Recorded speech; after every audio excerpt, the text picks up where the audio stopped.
as I do every once in a while, I'm throwing in an extra episode. This is a replay of one of the bonus episodes from the end of season 3. If you want an extra episode every week, every Friday, you can become an Apple Podcast subscriber. That's only $3.99 a month. Or if you want to support the show even more, you can become a Patreon member, and those levels are $5, $10, or $25 a month. And that really helps support this show. So what do you get when you do the extra episodes? Well, this is an example. This is an episode reading from Friends and Family of Alcoholics on the chapter, The Family Disease of Alcoholism. And it's the section on the part we play. As I do with these Al-Anon book studies, I am reading this section and then I'm reflecting on it in my own life and how it applies to soul recovery, how we can use these tools, how we can use these insights to turn the attention to ourselves and follow a spiritual path to a happy and healthy life. Enjoy the episode, and if you want more, go to the show notes below, click to be a Patreon member or Apple Podcast subscriber. Thanks for supporting Recover Your Soul. My name is Reverend Rachel Harrison, and this is the Recover Your Soul podcast, a spiritual path to a happy and healthy life. I started Recover Your Soul after having profound changes in my life from my recovery of alcoholism, control addiction, and codependency. I was guided to share the tools and principles of spirituality and soul recovery to help others transform their lives as mine was transformed. For us to overcome external circumstances, we must first turn the attention to ourselves, focusing on inner change. Positive results in our lives will follow. As a spiritual coach, I can support you on your path to make deep and real changes that will bring you a life of peace, happiness, connection, and abundance. Visit the website recoveryoursoul.net to book coaching sessions, read the blog, listen to some of my original music, and subscribe to receive email updates. I think of Recover Your Soul as a community. Follow us on social media, join the private Facebook group, and even our monthly soul recovery support group on Zoom to support each other and connect. For an extra episode each week and to support the podcast, become a Patreon member or subscribe on Apple Podcasts. Together, we can do the work that will recover your soul. I haven't read from any Al-Anon literature lately, and as we're coming to the end of season 3, I thought that I would do that. So I kind of just flipped through a couple things, and I ended up landing on how Al-Anon works for friends and families of alcoholics. And I've done a few readings from this book, but I started reading The Family Disease of Alcoholism and was really inspired to read The Part We Play. And I think it's such a fascinating couple pages. It's a little longer than normally I would read for a single podcast. And I was trying to decide, should I pick some parts and not other parts? And in the end, I just said, it's such great topic that you can't pick anything out. Let's just dig into it. And the episode will be as long as it is. This is from Friends and Family of Alcoholics. It is chapter 6, The Family Disease of Alcoholism, the first section in that called The Part We Play. And as usual, I will just comment along as it refers to my life and especially to soul recovery and how it could be helpful to you. Awareness begins by learning about the family disease of alcoholism. Everyone in an alcoholic relationship, friends, coworkers, family members, as well as the alcoholic, plays a part in the dynamic of this disease. In order to make any changes in our circumstances, we must try to discover the part we play. In general, alcoholics act, and we, who are involved with them, react. The active alcoholic gets drunk, behaves irrationally or irresponsibly, and becomes the center of attention. Those around him or her react to the drinking and its consequences. In a state of intoxication, the alcoholics aren't worried about the problem their actions are creating. Instead, those around the alcoholics worry for them. We believe we must take on the responsibility of doing for the alcoholics what they seem unable or unwilling to do for themselves.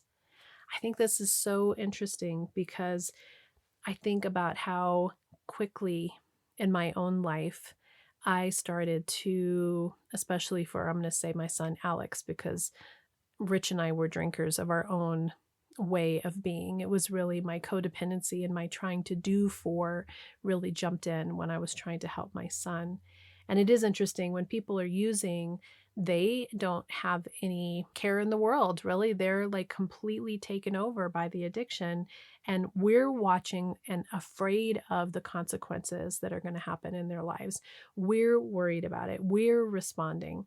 And I often say that it's almost like we get caught up in their movie, that they have their movie, we have our movie, and we are the actors in our own movie. But then all of a sudden we start watching somebody else's movie and we respond to it and we want it to be different. And so we jump in and become a player in that movie, trying to change the consequences, trying to not have it be as big of a deal for them, trying to worry for them, trying to fix it.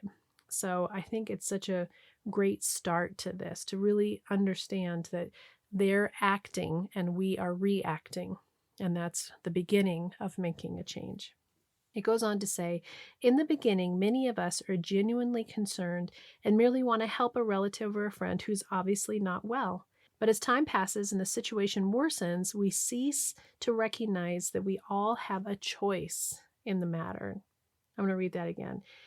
As time passes and the situation worsens, we cease to recognize that we have a choice in the matter, right? We're like in their movie. We're playing the part in their movie. We forget that we have our own movie. In fact, the choices available to some of us in the past were quite limited.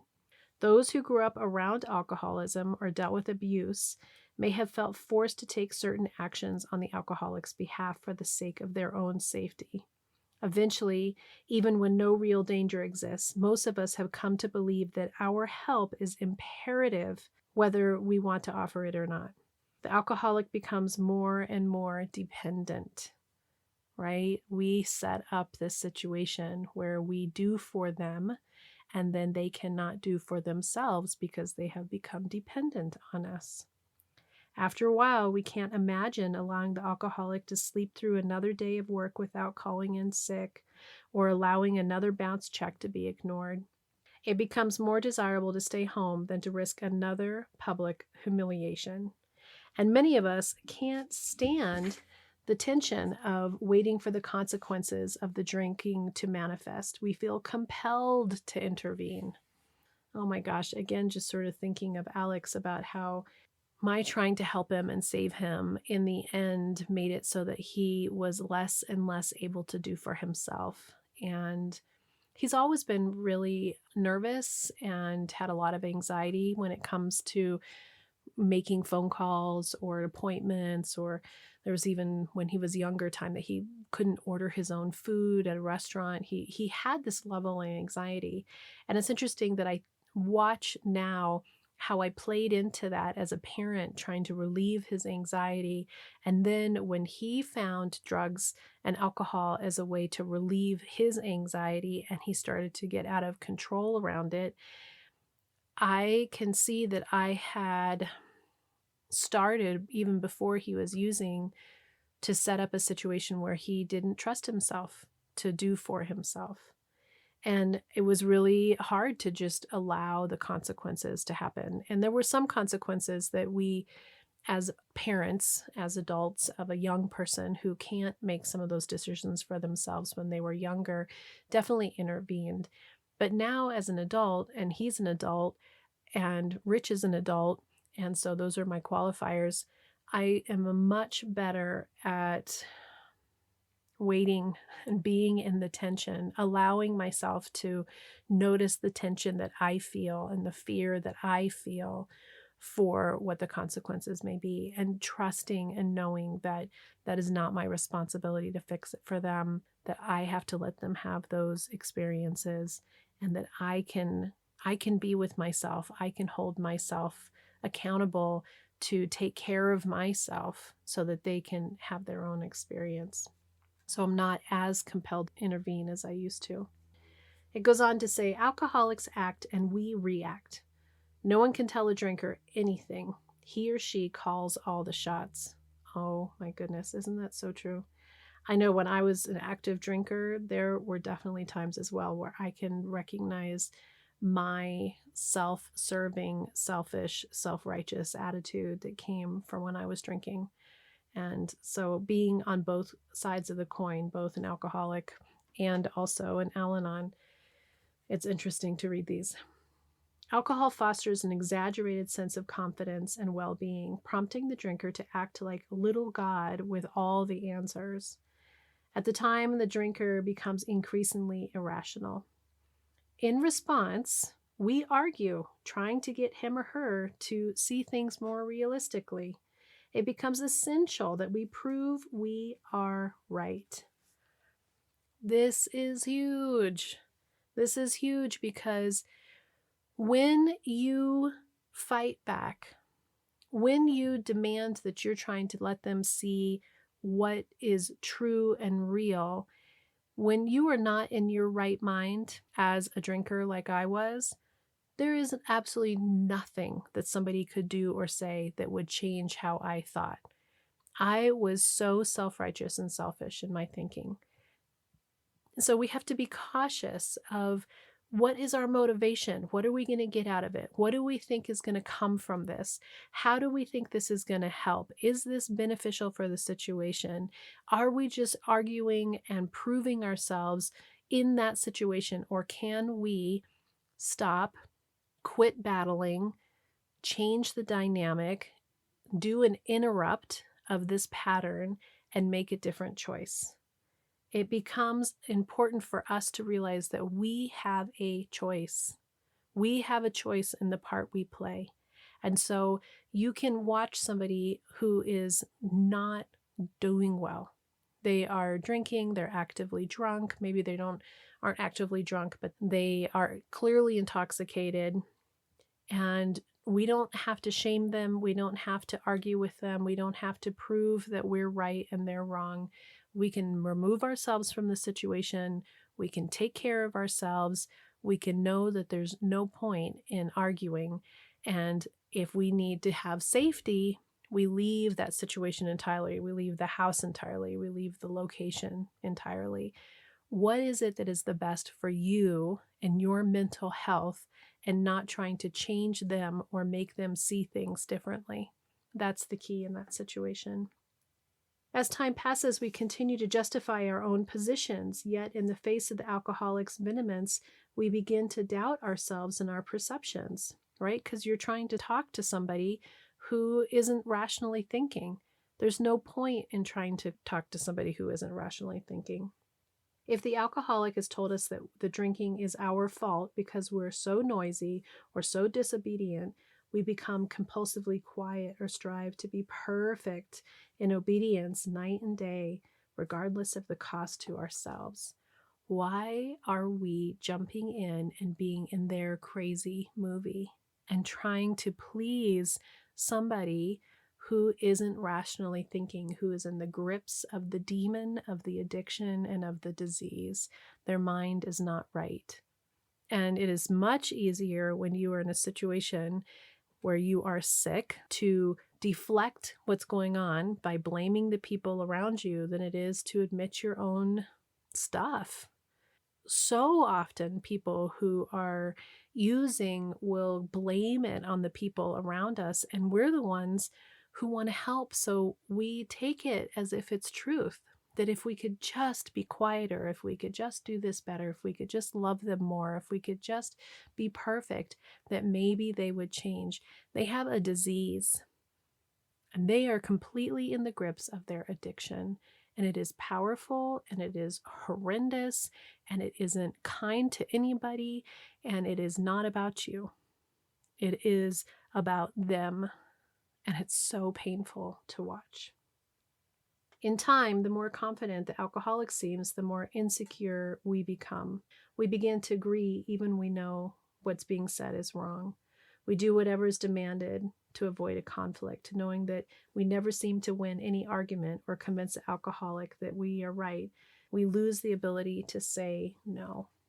One of the things, by not engaging in the battle, by taking the weapons down and just letting them be in their own mess and in their own situation and not fighting back, is not about losing your voice.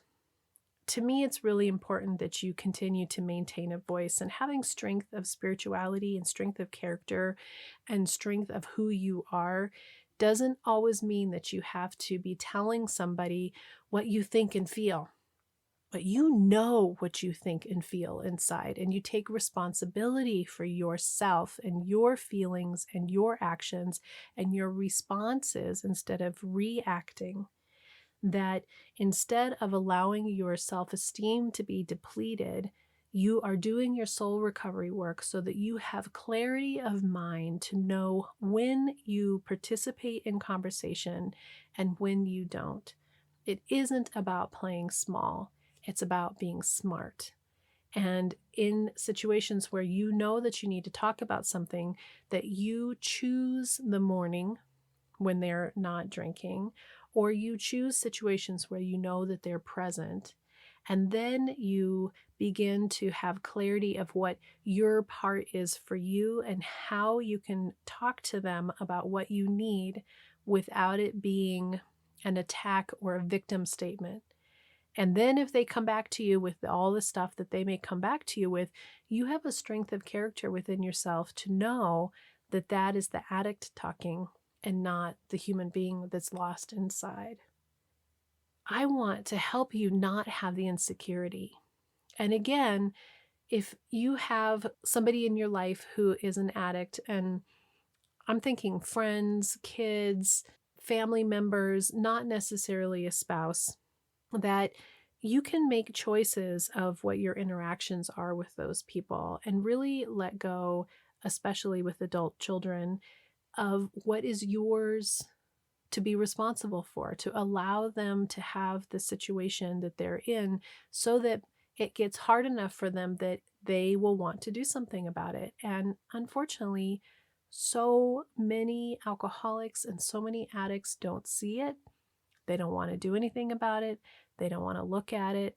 They don't want to be happy. They don't want to be fixed. They don't want to be better. And that's really hard to watch. But you want to be fixed.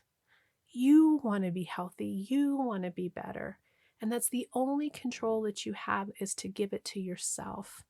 And the greatest gift that you can give to anybody who is struggling is for you to be strong yourself, so that there is some beacon of light that they can look at and they can say, wow, you used to be really full of anxiety and used to be really angry and bitter, and now you're happy. What is working for you? What's going on? And you can say, I started paying attention to myself. I turned the attention within. And I've made big changes within who I am and how I react and respond to the world. And you can let them know about soul recovery or about recovery. But we're not pushing it on anybody, and we're not trying to force anybody else to find the way. You found the way because you were ready, and they'll find the way when they're ready. Now, in marriages, this is so complicated because I work with a lot of you who live with an active drinker. Those of you that I work with, a lot of those people don't think that they have an issue. Their drinking isn't a problem to them. It is a problem to you. And they may not be raging, and they are not getting DUIs, or maybe they are, and they're not, beating you or berating you day and night.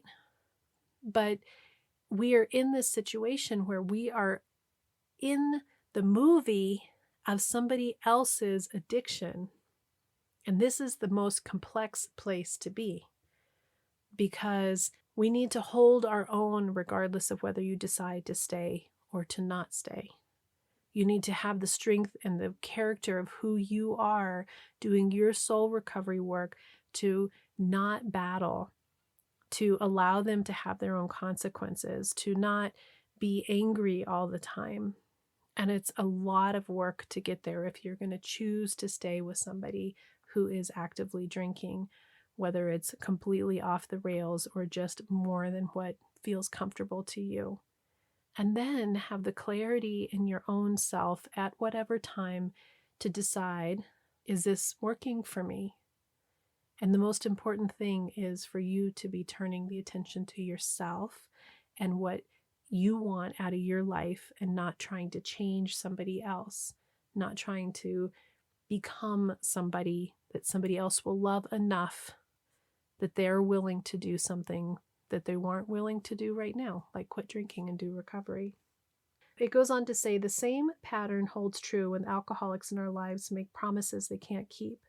For example, they promise not to miss another league game, business meeting, or dinner date.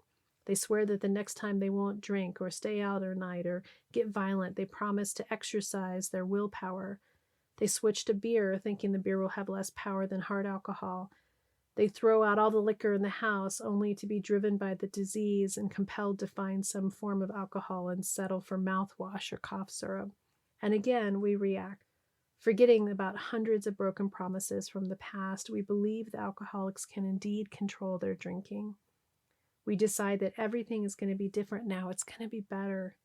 Denying that our past experiences taught us, we count on these promises with all our hearts. And we set ourselves up for almost inevitable disappointment. And then, when the alcoholic fails to control alcoholism, a disease which is quite beyond their control, we're devastated, resentful, and enraged.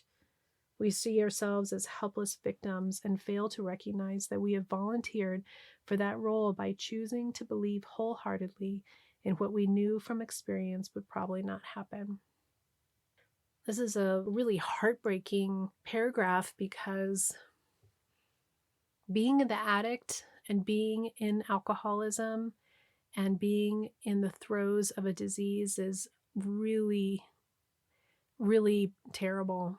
And there is that part of us that does want it to be different. We do want to make change. We do want to make promises. We do want it to be different.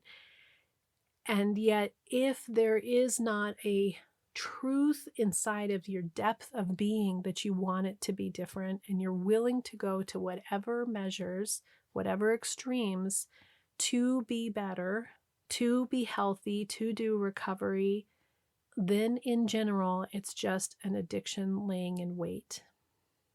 Again, it comes back to the truth that the only control that you have is for yourself and your soul recovery and your ability to see this person as a human being who is struggling with a disease and what part of your life you want to have in it. And to support somebody like I'm supporting Rich in his re-effort to not drink. My gratitude in this situation is I'm less concerned about the drinking and I'm more concerned about the spiritual development and the growth as a human being. And I see that happening in him. I see him making an effort to find a new solution for what he was starting to dabble back in drinking again. But one of the things that we do is we take it personally as if their slips are about us. And the truth is, their slips are about them. It's about their addiction, their internal situation with themselves, their hearts, their souls. Are they on soul recovery? Are they actually trying to get in there like you are and look at those aspects of yourself that need healing and heal them? Maybe they are, maybe they aren't. But ultimately, we don't have control of that either. So when we do our own work, when we connect with higher power for ourselves, when we are in union with the knowledge of the strength of who we are, and we're doing our internal work, then what's happening is their movie. We're participating in our movie, and we're choosing what our movie is going to look like. Are we a comedy? Are we a rom-com? Are we in something that's a beautiful documentary of space or nature? That would be mine, space and nature.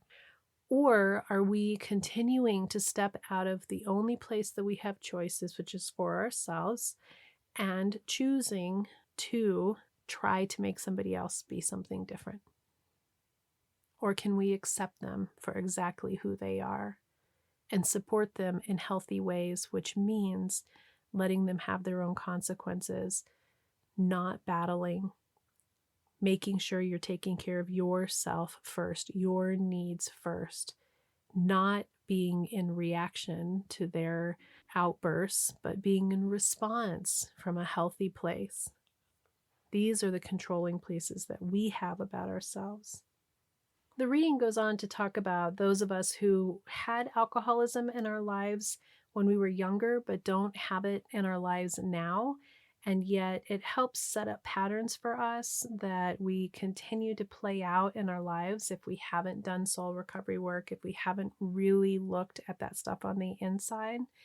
And it talks about how we can have low self-esteem, that we don't know how to deal with crisis, that we don't know how to deal with conflict, that we want love and attention, but we look for it for people who aren't available.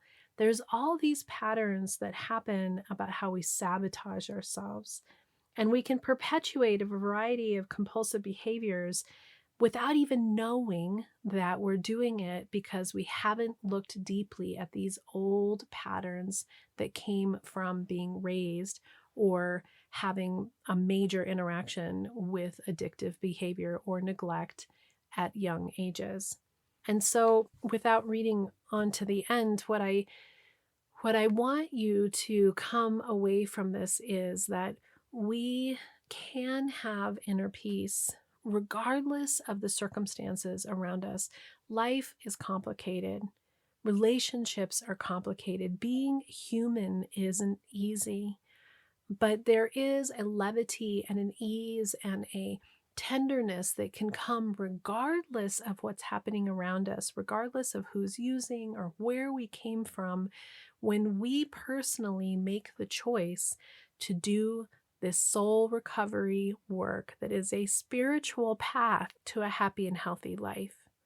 That we begin to lean more on our trust of our higher power, connecting deeply with that higher power energy and releasing our need to feel like we are responsible for other people's emotions, other people's happiness, other people's circumstances. And we begin to trust that we are whole. We begin to know that we are whole. And that regardless of the people that were in our lives, our parents, our friends, our siblings, our bosses, all of those people are out there having their own experience, some more successful, some less successful, and that we choose whether we are going to be hurt. We can decide that we can look past some of these situations that have happened in our life and begin to unhook the emotional hooks that have kept us stuck, that have kept us from moving forward, that have affected our esteem, and that we can see ourselves for the beauty of who we are, who I believe higher power sees in you. And when we do that, healing happens, release happens. There is such incredible ability to be in the eye of a storm and have it be calm around you and to be responding to situations and watch the storm all around you and to have compassion for the people around you who are hurting and struggling and not have to step out into those choppy waters, to stay in the center of your own being. So it's important to understand the role that we play in the situation. Are we magnifying the problem, or are we helping to calm the problem? Are we thinking that we're victims in this, or are we seeing the strength of the choices that we have? Are we allowing the other person to be affected by their consequences? Again, those amazing detachment rules to not create a crisis or prevent a crisis. Are we staying in our lane? Are we being our best and wholest selves? Are we doing the work on ourselves? Are we turning the attention to ourselves? And then forgiving yourself for the role that you have played that may not have been healthy in all of it, so that you can move forward as you're forgiving all of those around you. The secret to real inner peace is deep forgiveness for everyone. Until next time, namaste. Are you wondering, how do I go deeper on my soul recovery journey? Or how do I support this great podcast? Well, here's your call to action. If you're ready for real inner change and would like to work directly with me, visit the website and book a coaching session. I'm here to support you on your unique path. I'm here to help you let go of the past, to deepen your connection with higher power, whatever that is for you, and then to discover and step into a happy and healthy life of your making. You can also become part of the soul recovery community. One way is to join the support group. It's the first Monday of every month. It's on Zoom from 6 to 7 p.m. Mountain Time, and you can register on the website and get your Zoom link. It's the same link every month. We're also on social media. Of course, there's Facebook, Instagram, TikTok, YouTube, and now even Insight Timer. Yes, lots of ways to connect. There is even a private Facebook group that will allow you for more communication and conversation about soul recovery with your community. If you'd like an extra bonus episode every Friday, you can become an Apple Podcast subscriber or choose your tier level of giving on Patreon. I'd also love all the listeners to subscribe on the website so that I can keep you informed on what's going on with the podcast, the community, with me, and anything that's up and coming and new and great about soul recovery. Also, if you just take a little bit of time and give me 5 stars, a quick review, share the podcast with friends and family, make sure you're subscribing however you listen to the podcast, we're helping even more people to have soul recovery in their lives. If this podcast is providing you spiritual nourishment and inspiration, thank you for going to the website, pushing the donate button, and giving whatever feels right to you. It means so much to me because I have this mission of sharing soul recovery with the world, and your donations, your bookings, your subscriptions, everything that you do to be part of this community is making all that happen. Together, we can do the work that will recover your soul.